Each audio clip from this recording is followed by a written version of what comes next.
Hey everyone, what's up and welcome back to another extreme budget grocery video where today I'm going to share with you my $12 meal plan. I estimated I can get 20 meals out of this $12 meal plan. Now today's meal plan is a little bit different and kind of a throwback. It is not gluten-free because I wanted to see how far I could stretch my dollar. Yes! Hold up before you all angrily comment down below, are you still gluten-free? I am still gluten-free, but my husband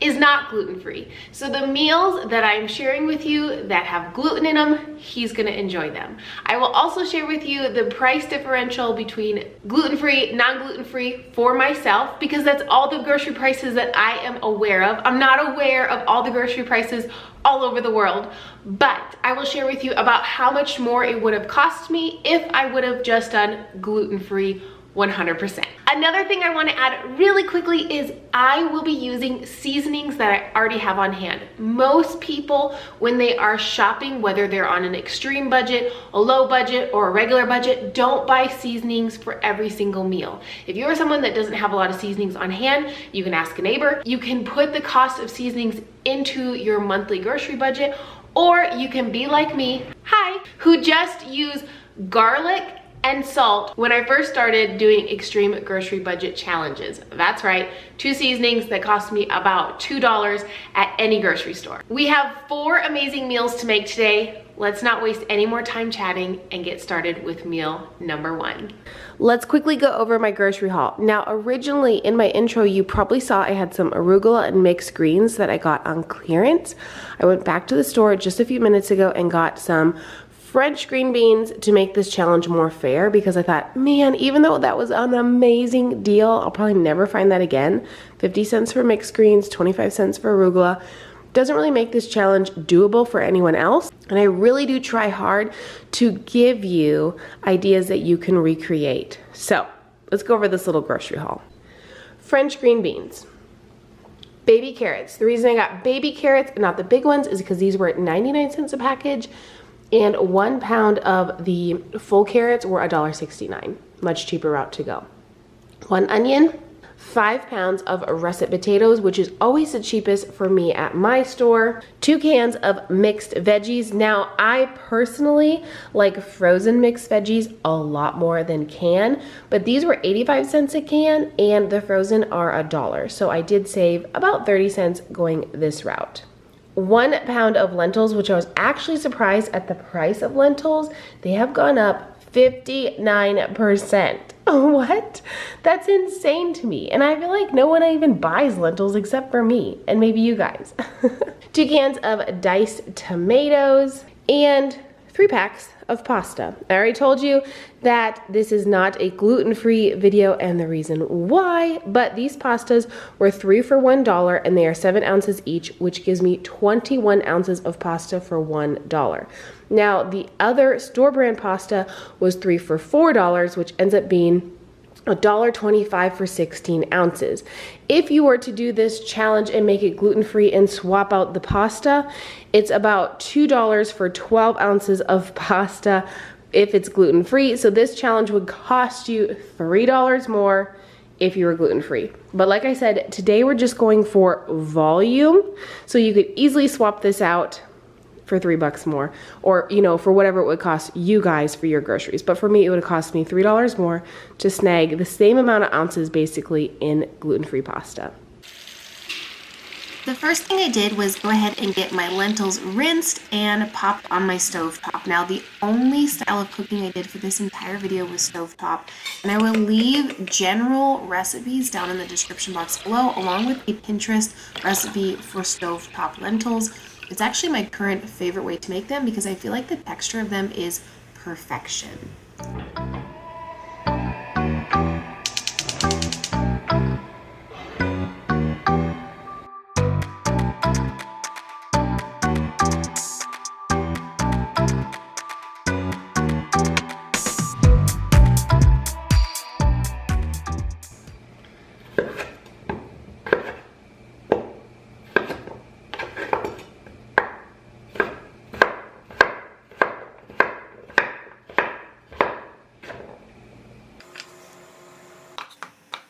there's always a little bit of prep involved if you are trying to save money in your grocery budget. So what I like to do is kind of set everything up from what's going to take the longest to the least, get all my cutting and chopping out of the way. So the first thing I did was get my lentils on, and then I washed all my potatoes, chopped some of them in bite-sized pieces because I am going to make a soup.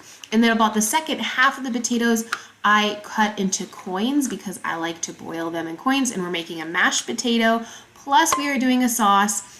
I think it's also really helpful to share with people who might not be plant-based, who are looking for alternative ideas to save money in their grocery budget, that lentils are a great replacement for ground beef. Super high in protein, so many nutrients, a ton of fiber, and you can save a lot of money. Another thing is I'm going to share with you a cheese sauce that is also super low budget and a great alternative to eating real cheese sauce. So a couple of different healthier versions, in my opinion, that will also put so much money back into your pocket. I really like to share ideas that work for my husband and myself in hopes that you guys will be inspired to try a new meal or save a few dollars in your own grocery budget.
Now that we got all that cutting and chopping out of the way, let's start with the first recipe, which is a lentil soup, and it is so delicious, super hearty. You're going to love this soup. All the pots on the stove, all cooking away. So this one back here, I do have my carrots and onions in. I'm gonna add some quick seasonings. Once the onions cook down a little bit more, I just added some water. I'll show you what seasonings I'm going to put with those. My lentils have about 10 minutes left. They're smelling amazing. My potatoes have about 8 minutes left. And if you're wondering, yes, I did put carrots in that one. If you don't already know why, well, you will see. In the large pot, that is soup, and here are some of the seasonings that I personally dug out. Yes, when I do these types of challenges, I don't include the cost of the seasonings I already have on hand. If you don't have these seasonings, use what you have, or make room in your budget to include the seasonings that you like. This is obviously not something that you buy every time you go to the grocery store. One of the reasons I love soup, not only because it's budget friendly, but you can add any vegetable, broth, anything you want, starch to it, different beans, lentils, anything. I like to do potatoes in mine because I think it really adds a heartiness, plus they hold up really well if you're reheating it. I estimated this soup to be 5 servings, and it's really hearty, but you could definitely add more broth if you wanted to. Sometimes I make a homemade veggie broth out of stock, but I didn't add that today. And then for seasonings, like I said, I just added whatever I have on hand. You can add any seasonings that you like. Typically, I just kind of add whatever sounds good in the moment when I'm making my soup. Sometimes I like to add crushed like chili flakes to it. Sometimes just Italian seasoning, salt, and garlic. Really, I feel like most red-based soups with potatoes, beans, lentils, you can go any which way. Taco seasoning would have been great in this. You guys do whatever you prefer. But like I said, I estimated this to be about 5 servings. I always hesitate to kind of give serving sizes because sometimes people leave comments and say like, that's a really small portion, or they leave the opposite comment and say, that's a really large portion. Oh my gosh, you don't need to eat that much. Really, it's up to the individual. I just like to give kind of numbers per se, just to kind of give you guys an idea. Obviously, eat as much as you want, eat until you're full and satisfied. Don't let a serving size neglect yourself from being satisfied. Next, I'm going to go ahead and make the cheese sauce I mentioned, and I will leave the full recipe that I normally use typed in the description box if you don't have a high-speed blender. I've had people message me on Instagram and tell me they just use a hand mixer, like one that you would plug in and like mix cookies or a cake with. You cannot use a regular blender unless it has a heat component because of the hot liquid.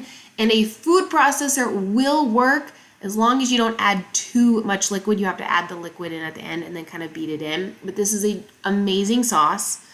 I know sometimes people will come and say, well, I don't have a Vitamix, so I can't make this sauce. Most people on a budget don't have a Vitamix. I completely understand that.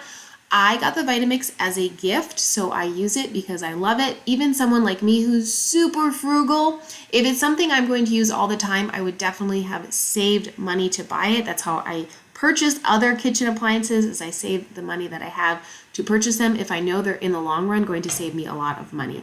So then we're going to go ahead and get some pasta on the stove. Now I would estimate this to be 2 serving sizes if I were eating it with gluten-free pasta, because it is 7 ounces of pasta. But for my husband who's eating this meal, it would be 1 serving. Of course, you can, go any which way with that. It's up to you how many servings you utilize it for. But man, this cheese sauce is so creamy and delicious. And I did really heavy on the garlic and turmeric this time. So it was just awesome. I also have an extra jar of this left over that I'm going to use for another meal here in a little bit. But we'll get to that here shortly. Round 2 of potatoes are finished. I'm going to scoop them out and put them in here and mash them up really quick just with a fork. I went ahead and mashed my potatoes really quickly with a fork. I've been doing this method for like 3 or 4 months now because I've been really loving a lumpier mashed potato. I know a lot of people don't like lumpy mashed potatoes. If you want a smoother one, you can use a hand mixer, you can use a potato masher, you can add more liquid. I don't know, it's just like the texture is between like a baked potato and a mashed potato, and I really love it.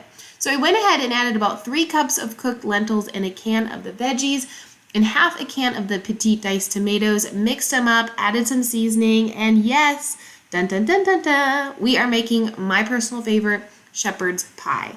And I feel like you can make this any which way. We've made it with mushrooms, we've made it with lentils, we've made it with different types of beans, we've made a taco style, we've made one that is, I don't know, I can't even think, but we've made so many different kinds of shepherd's pie here on my channel, and I love them so much. So I did not bake these this day. I just prepped 2 of them and put them in the refrigerator to have later this week for an easy dinner. You could also freeze these because mashed potatoes freeze super well. You could also gift this to somebody. If you want a smoother mashed potato, do that. I just have been really loving like a lumpy mashed potato. And then I'll put them into my oven at 375 degrees for like 30-35 minutes and probably put some more seasonings on the top. I did just go ahead and put salt with my mashed potatoes. Sometimes I put nutritional yeast. It's also really good if you put like a little bit of paprika. And then I top them with a little bit of parsley. Super delicious.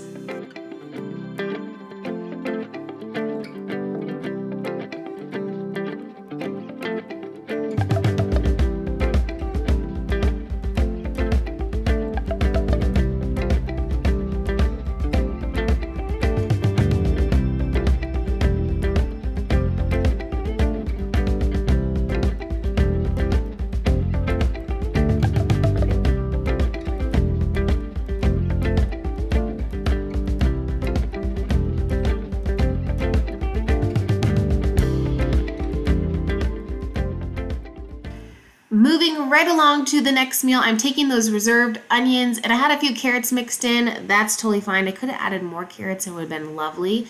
Adding about 3 more cups of lentils, mixing that all in. And if you're wondering, I cook with water, not oil. Not only does it save me money because I don't have to buy oil, but I also feel like it's a little bit healthier. Do whatever is best for you. I personally don't like oil with my veggies. I just think it doesn't have a good flavor, but do whatever works for you. Of course, adding the rest of the tomatoes and then some Italian seasoning.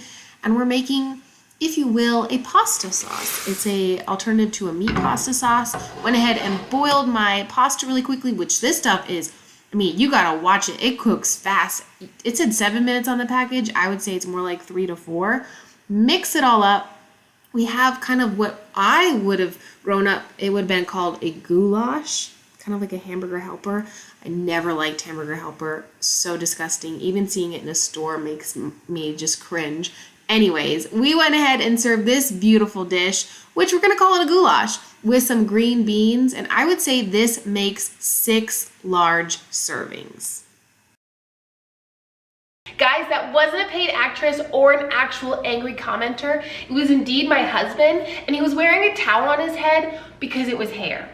If you don't follow us on Instagram, you should, at Flourishing Miranda. Yes, I changed all of my social media handles, but still the same great content, just a new name.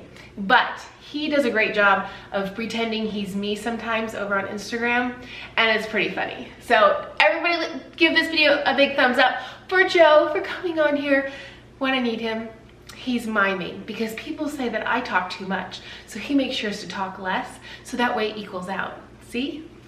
Thanks for coming on to today's video, Joe. Anyways, thank you so much for watching today's video. I hope you really enjoyed it. Give it a big thumbs up if you could. If you really enjoyed today's video, share it with people that you think it might be helpful for. That would really help me out here on my channel. I will see you Monday with a brand new upload. Bye-bye.